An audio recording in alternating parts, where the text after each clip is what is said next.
Assalamualaikum warahmatullahi wabarakatuh. Salam guru penggerak. Pada kesempatan ini, saya Lia Purnamasari, CGP Angkatan 9 Kabupaten Musirawas Utara, akan berbagi mengenai hasil diskusi terkait modul 1.1a Refleksi Filosofis Pendidikan Nasional Ki Hajar Dewantara. Baik, berikut ini hasil diskusi kelompok kami. Nah, pada submateri ini, tugas 1.1a 1.5.1 ruang kolaborasi, yaitu modul 1.1 yang telah kami presentasikan kemarin dan telah mendapatkan tanggapan dari kelompok lain yang berasal dari CGP Angkatan 9 Kabupaten Ogan Ilir dan juga telah diberikan penguatan oleh fasilitator kami Ibu Dia Retnasari. Untuk tim, hasil diskusi ini melibatkan 6 orang CGP Angkatan 9 Kabupaten Musirawas Utara yang berasal dari berbagai daerah dan juga sekolah. Salah satunya Ibu Widya Kusetianingrum, Bapak Ahli Mengasin, Ibu Reka Merita, Ibu Reka, saya sendiri, dan juga Ibu Ria Mayasari. Berikut hasil diskusi kelompok kami. Yang pertama, kekuatan konteks sosio-kultural di daerah yang sejalan dengan pemikiran Ki Hajar Dewantara. Nah, pada 2 hari sebelumnya kami telah mempelajari konteks filosofis pemikiran Ki Hajar Dewantara yang mana bisa atau relevan untuk diterapkan di sekolah dengan beragam kegiatan yang memformulasikan hasil dari kegiatan sosio-kultural yang ada di masyarakat, kemudian bagaimana membuat kegiatan yang relevansi di sekolah. Yang pertama, kami ingin membahas mengenai konteks sosio-kultural di daerah Musirawas Utara itu apa-apa saja. Nah, berangkat dari tagline, berselang serundingan yang berarti bergotong royong dan saling bermusyawarah sesuai dengan semboyan Kabupaten Musirawas Utara. Mengapa kelompok kami menyepakati bahwa tagline ini yang sangat mewakili kultural atau budaya masyarakat setempat? Dikarenakan berselang sendiri artinya gotong royong, kekeluargaan, sedangkan serundingan yang berartikan berunding atau bermusyawarah, mencari mufakat. Kemudian dikombinasikan berselang serundingan, menurut kami sangat menguatkan profil pelajar Pancasila, yang mana nanti akan kami ilustrasikan dan akan kami berikan contoh dari berbagai kegiatan masyarakat daerah, kemudian bagaimana penerapannya pada kegiatan sekolah untuk menjadi kebiasaan baik, yaitu penguatan profil pelajar Pancasila. Kontekstualisasi berselang serundingan. Dalam lingkup kehidupan sehari-hari, kegiatan berselang serundingan tidak pernah ditinggalkan, seperti berselang menir, menanam padi bersama-sama, artinya berselang nuai, memanen padi, sedekah ruah, memperingati malam Maulid Nabi, masak-masak ketika ada keluarga, tetangga, masyarakat yang memiliki hajat, berselang bangun rumah, yang artinya bergotong royong membantu membangun rumah. Dalam hal ini biasanya masyarakat setempat akan melakukan gotong royong ketika mulai mengadakan pengerisan atau cor dari sebuah rumah. Nah, ragam kegiatan sosial budaya daerah bisa kami ilustrasikan seperti ini, yang mungkin di berbagai daerah terdapat kegiatan yang menjadi ciri khasnya masing-masing. Di sini kami ilustrasikan dari kata berselang dan serundingan, berbagai macam contoh kegiatan berselang bisa dilihat di sini, dan juga berunding yang artinya bermusyawarah. Lanjut, nilai kekuatan sosio-kultural budaya yang menguatkan filosofi pemikiran Ki Hajar Dewantara. Dari berbagai kegiatan tadi, yaitu berselang nugal, berselang nuai, berselang ngeres, berselang memasak-masak, kemudian berunding. Di sini ada karakter yang mana dari masyarakat yang sudah membudaya yang nantinya akan untuk bisa menebalkan perilaku peserta didik ketika penerapannya di sekolah, yaitu meliputi karakter gotong royong, toleransi, kemudian gotong royong toleransi, kritis, mandiri, gotong royong berbagi, toleransi, kolaborasi, dan juga kritis. Yang kedua, kontekstualisasi daerah sesuai dengan nilai-nilai luhur kearifan budaya daerah asal yang relevan menjadi penguatan karakter murid. Kontekstualisasi pemikiran Ki Hajar Dewantara. Yang pertama, kekuatan konteks sosio-kultural kearifan lokal berselang serundingan yang diadaptasi sesuai dengan kemajuan zaman. kemudian pendidikan sesuai dengan pemikiran Ki Hajar Dewantara. Nah, di sini saya memasukkan fondasi kebudayaan dalam pendidikan untuk mengembangkan manusia yang tidak hanya pintar secara pemikiran, namun juga bisa menyesuaikan kehidupan sosialnya untuk meningkatkan moral dan etika ketika mereka bermasyarakat maupun individu, yakni budi pekerti menurut filosofi Ki Hajar Dewantara.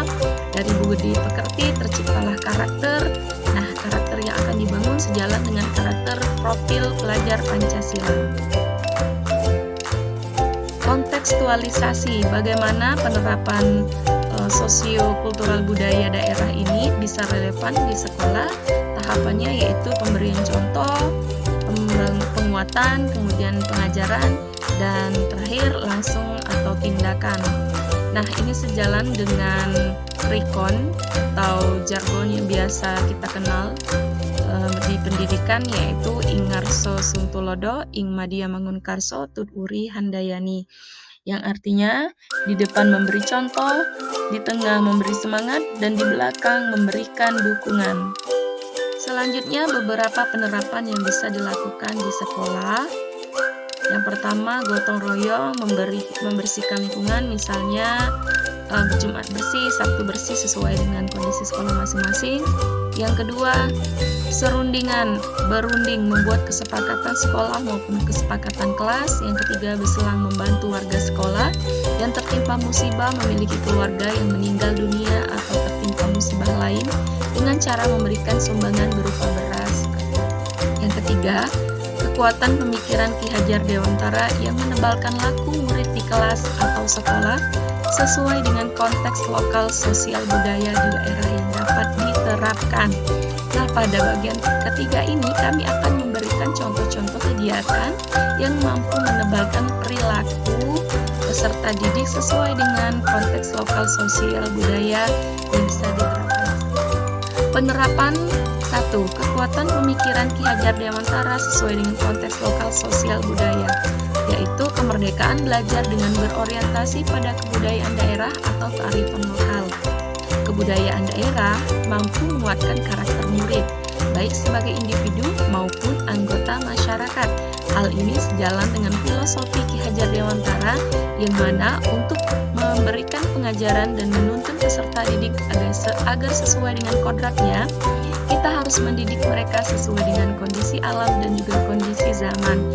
Nah, di sini yang dimaksud dengan kondisi alam bisa seperti contohnya lingkungan masyarakat di mana peserta didik tersebut bertinggal. Contoh karakter yang dikembangkan dari sosio-kultural budaya masyarakat yang kami ambil yaitu berselang serundingan, yaitu untuk menumbuh kembangkan karakter seperti kolaborasi, kepedulian, berbagi yang bermuara yaitu kepada gotong royong dan kekeluargaan. Contoh konkret di kelas berikut ini kami sajikan yang bisa diterapkan di sekolah Bapak Ibu masing-masing, atau jika yang sudah menerapkan silakan diperbaiki lagi dan dikembangkan kembali, seperti kebersihan kelas dan sekolah, piket kerja bakti, penanaman pohon dan program bank sampah, bakti sosial, kunjungan ke panti asuhan dan donor darah, diskusi kolaborasi dalam proses pembelajaran, ikut menyukseskan program sekolah, misalnya HUT RI, Free Day, Car Free Day, bulan bahasa, dan lain-lain. Kemudian melakukan pentas seni budaya daerah bersama-sama. Tantangan dan solusi yang kita mungkin bisa hadapi di era sekarang ketika kita menerapkan filosofi Ki Hajar Dewantara yang kita ambil dari budaya sosio-kultural budaya masyarakat setempat. Berikut ini tantangan yang mungkin kita hadapi: memudarnya nilai gotong royong, dan kedua, meningkatnya individualisme akibat globalisasi. Bisa kita amati sekarang bahwa yang seringkali melakukan kegiatan gotong royong di masyarakat itu sudah sangat jarang diikutsertakan oleh anak-anak remaja. Yang kedua, karena meningkatnya individualisme akibat globalisasi, contohnya banyak anak-anak atau remaja sekarang gandrung dengan gadget sehingga mereka cenderung mengunci diri, menyibukkan diri dengan gadget mereka masing-masing sehingga kurang peduli terhadap kegiatan yang bergotong royong. Solusi yang kami tawarkan: A. mengadakan kegiatan yang menumbuhkan jiwa gotong royong. Contoh, pembiasaan piket, memberi contoh, berkata, dan bersikap baik. B. Mengajarkan kesenian daerah, mengadakan pensi. Untuk solusi yang pertama, kenapa kita tumbuhkan dengan kegiatan jiwa gotong royong? Yang pertama, sekolah harus selalu membuat program atau kegiatan yang bisa menciptakan dan mengembangkan sikap gotong royong peserta didik di sekolah. Salah satu contohnya ketika Jumat bersih, kita melakukan sosialisasi terlebih dahulu sebelumnya, kemudian dikoordinir oleh wali kelas beserta guru lainnya dalam memantau Jumat bersih tersebut. Yang kedua, bagaimana kesenian daerah dan mengadakan pensi bisa menjadi solusi atas meningkatnya individualisme akibat globalisasi? Hal ini kami ambil dikarenakan kegiatan seni cenderung memiliki kegiatan yang membahagiakan. Dalam pensi, kita akan membentuk siswa berkelompok atau kepanitiaan. Di sana mereka akan melakukan musyawarah, mufakat. Kemudian dalam melakukan pensi, mereka akan berlomba-lomba menjadi yang terbaik. Nah, di situ ada gotong royong, toleransi, sikap kritis, dan juga sikap peduli akan budaya daerah mereka masing-masing. Nah, mungkin ini saja hasil dari persentase kelompok kami yang saya simpulkan sendiri sebagai tugas mandiri dari kolaborasi pemikiran filosofi Ki Hajar Dewantara pada sesi ini. Sekian, terima kasih. Salam guru penggerak.